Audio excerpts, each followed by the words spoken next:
I can't act with this. So, here we are, the lads. Going to talk about Extras, the cracking new sitcom. Not a fan? It was all right. Not as good as The Office, in your opinion? I didn't like The Office much. I thought it was overrated, to be honest, but, you know, Extras. Yeah, extras.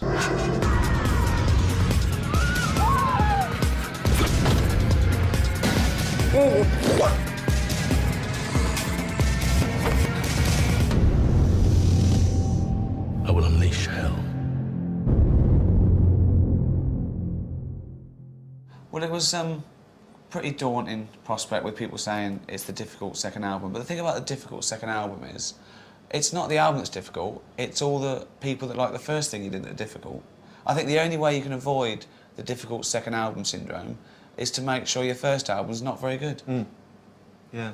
Whereas ours was a blinder, you know, in a lot of people's opinions. Not ours, but, you know, certainly the Golden Globe boys liked it. the Golden Globes. And the BAFTA cats. Yeah, the old RTS dudes. Yeah. They thought it was wicked. High five, mate, for all those awards.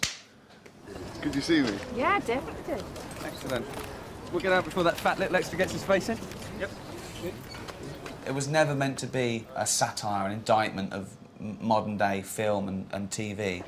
That was just a backdrop. Rather like the backdrop of The Office was selling paper, it was more about relationships, and so was this. This is about, you know, people's struggle and getting on and ego and desperation. You haven't even been in the bill, have you? I don't want to be in the bill. You haven't even been in the bill. Listen, I don't want to be in the bill.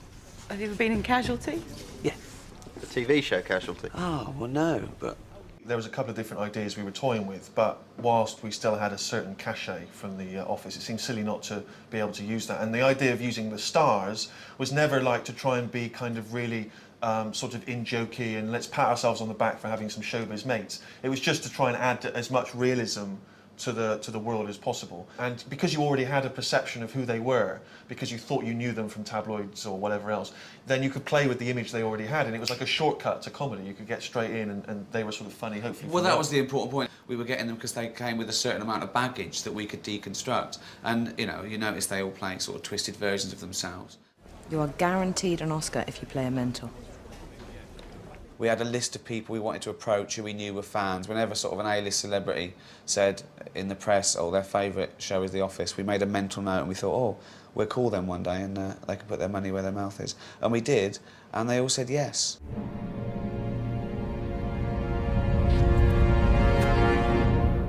Tell them Uncle Sam's in town.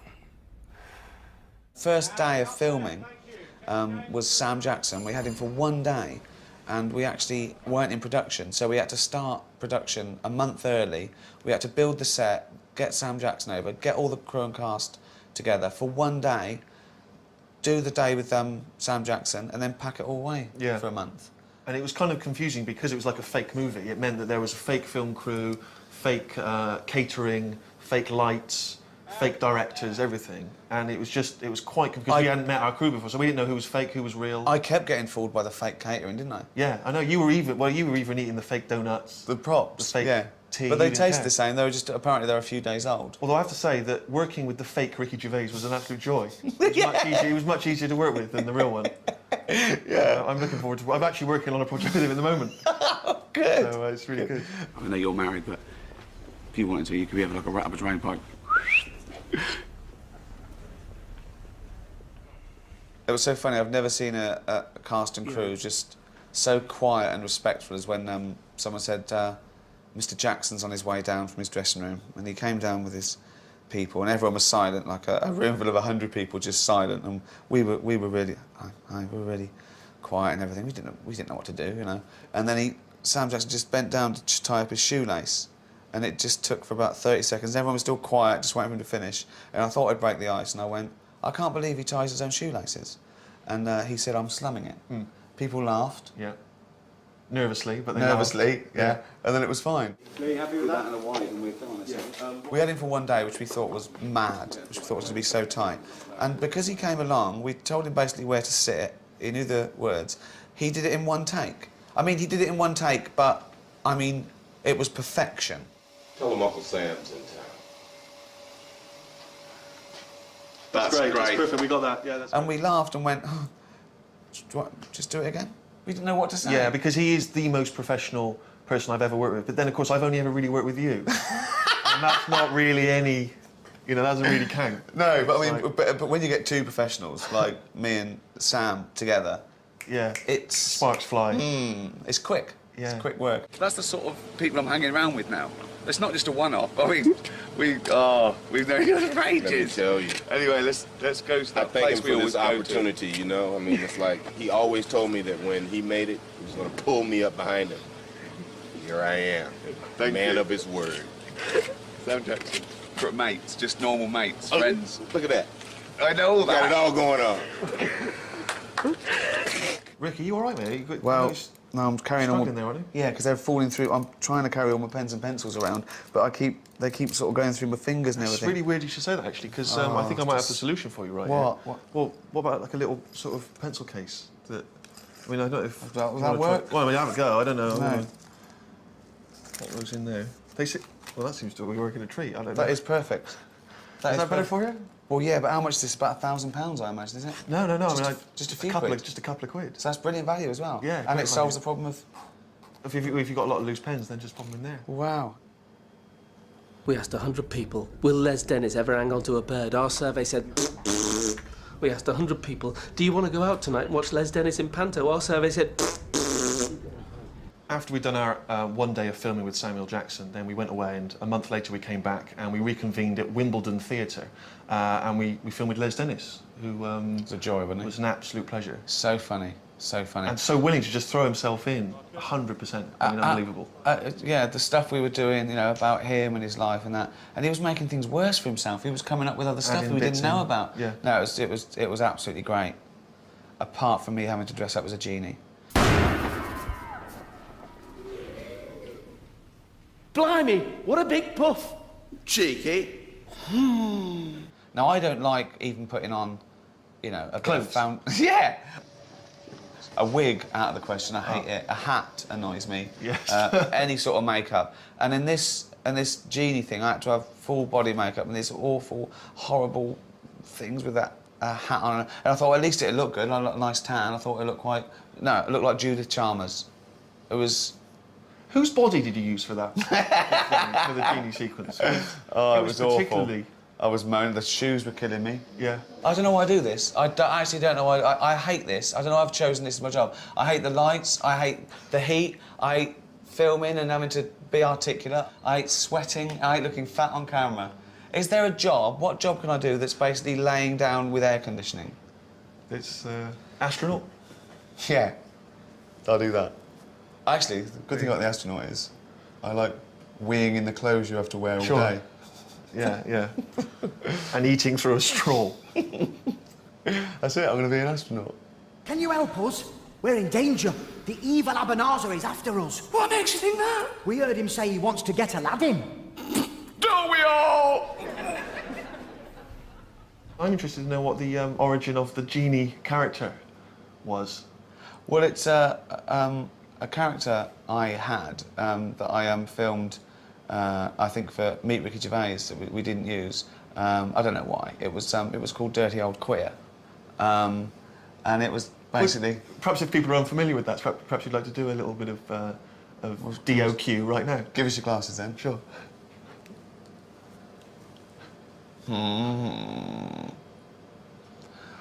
You're a big boy. That's it, basically. Brilliant. That's that's 3 characters you've done. You've done David Brent. We all love that. You've done Andy Millman. And you've done Dirty Old Queer. That's extraordinary. You are. It's like being in a room with Peter Sellers. I've been in that lamp so long, I'm bent out of all recognition.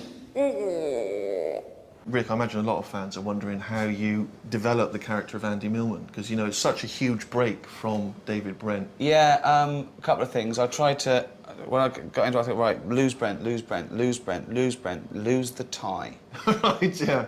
Shave off the beard. Sure. Andy Millman. Yeah, well, no, I mean, it worked. I know it worked. And the transition was huge. I mean, I don't think anyone It was like, wow, what these are two, is this the same guy playing him? I don't know what's going on. You know, I thought this was starring Ricky Gervais. I'm a chameleon. Yeah, no, absolutely. Yeah. Slate 1, take 1, A and B cameras.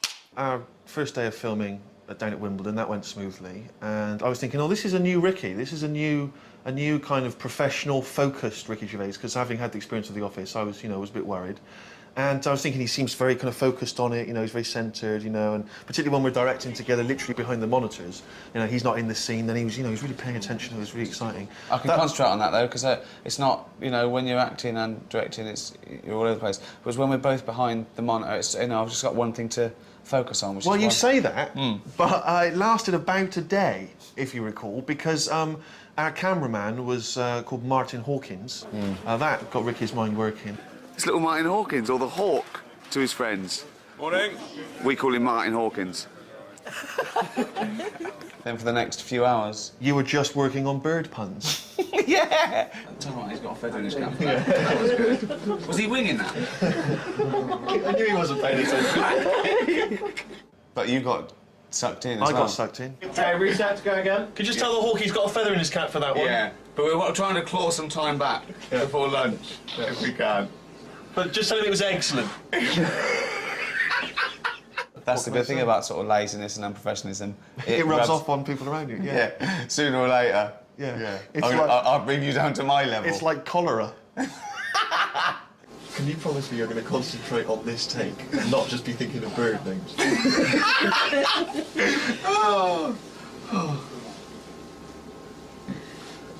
I can't promise that. I know, I can tell. I can't promise it. Oh, God. He knew what I was thinking. All right?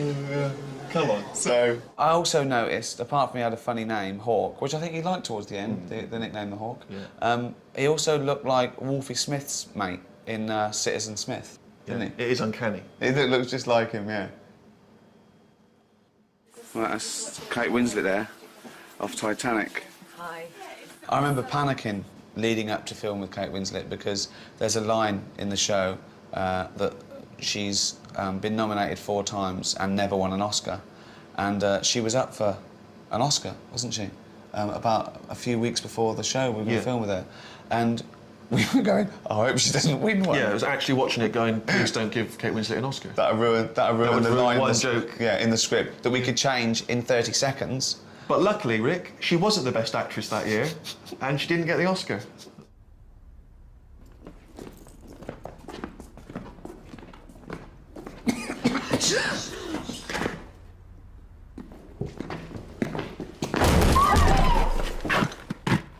With the film sequences, we were always trying to make them feel as real and as convincing as possible, just again to add kind of, you know, some credibility and some reality to the show. And when Kate Winslet came over, we had this cellar built so that we could have her kind of hiding these Jewish refugees. And actually, as we were filming it, we were really getting into it, and Ricky was there, kind of off camera, just explaining how he wanted them to react. So he'd be saying, you know, They're coming down the stairs now. and they're coming to the door, oh, they're going away. And then someone coughs. And everyone was really getting into it. And this was working really effectively for the first couple of takes. Then, of course, Ricky got bored. They're going away.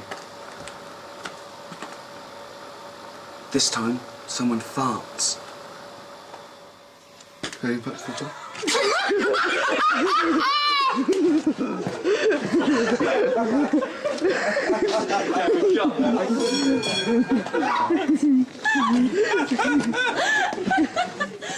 We only had Kate Winslet for a small window of time, but that makes no difference to him when he's got a thought in his head. Tiny, small, just a little. That's Ben Stiller. Yeah. All right? That's Ben Stiller. That's who you're dealing with when you do a project with Ricky Gervais, okay? You get the second best comedy actor in the world in on it as well. 1 and 2, they're right here. We had Ben Stiller for 2 days, and it rained on those 2 days. Yeah, it was a nightmare. I don't think he'd ever filmed in Britain before. I know. And he was stood around in mud, being Just think of that. The only example he's got of filming in Britain is a rainy day near Slough with me complaining about my cheese toastie. Yeah. Nerd? I'm a nerd? Yeah, okay, I'm a nerd. And what was interesting to notice as well is that we had these real extras obviously working there, and sometimes we'd ask Ben to improvise a scene, and he'd just start incorporating these extras into it, and they just threw themselves into it. They were amazing. Our real extras on this, our real supporting artists in extras, were great. Well, the sequence where Ben is showing how he wants a woman to be kind of brutalised by some soldiers, and he's ramming a gun in her face, she was just an extra that was there on that day, and suddenly she's down on her knees and he's pointing a gun at her, and she went with it, she was just reacting. Yeah. Boom, you jam her in the mouth, okay? Break her jaw the first one. Boom, second one, nose, okay? And then her jaw's broken, she swallowed her teeth, blood's coming out, all right? Then you smack her again across the side, breaking the neck. That was funny, that, though. Getting an old lady down in mud and battering her with the end of a rifle. Yeah. That's comedy. That's comedy. If you want to work with me. What do you mean, the Mitchell brothers? You know his name's Ross Kemp.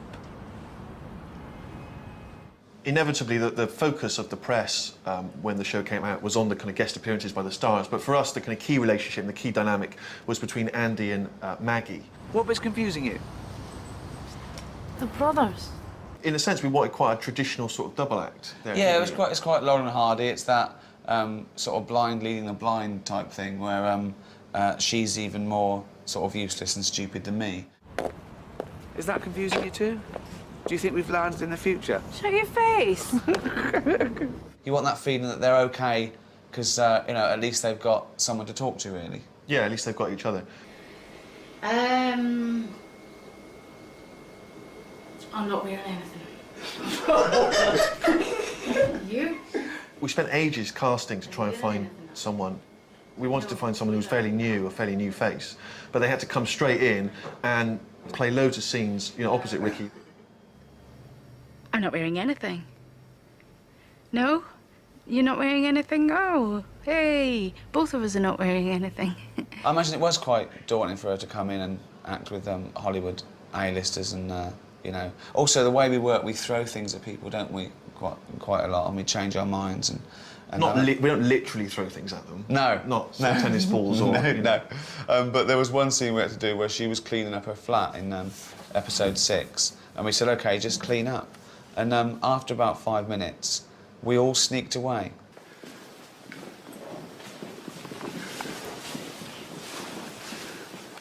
A crew of 50 people. We crept away and hid. Well, it's because she was really getting into the cleaning. Yeah.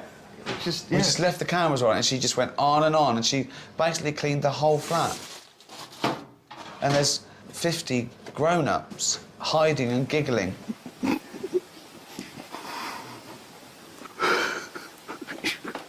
All at the licence fee payer's expense. Yeah. What a crazy... Do you want to work with me? Yeah.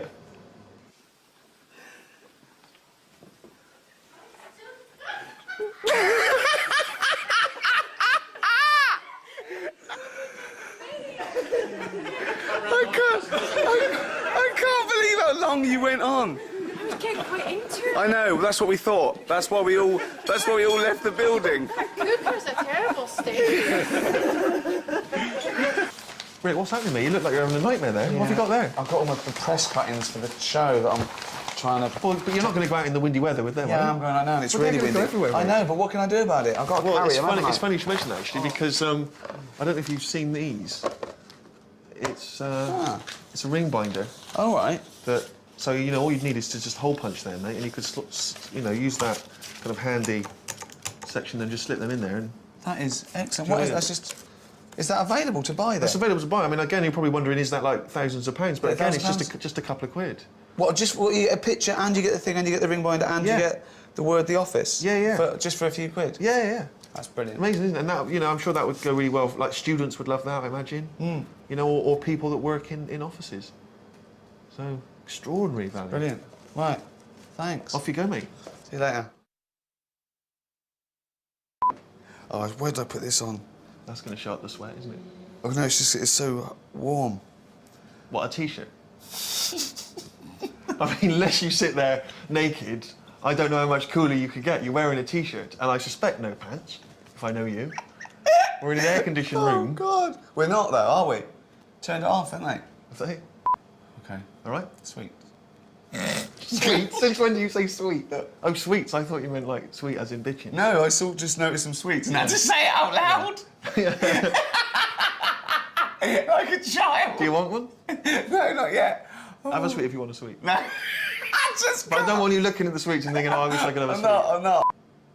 Extras. There's a plane now, is that a problem? It's like a scene from Fantasy Island if I say it. The plane. Right, okay. There's a cracking cultural reference for anyone over 50. Good. Right. Oh, God. Oh, getting hot now, quick. Yeah. I've only got about a minute. Sweets. Hot, sweets, lights, extras. Oh, fucking hell. Well, don't use that, Rick. You're going to fan yourself with anything. Look at that. Look at the extra. Throw away your old Okay. culture fans. That is brilliant. It's only a couple of quid as well.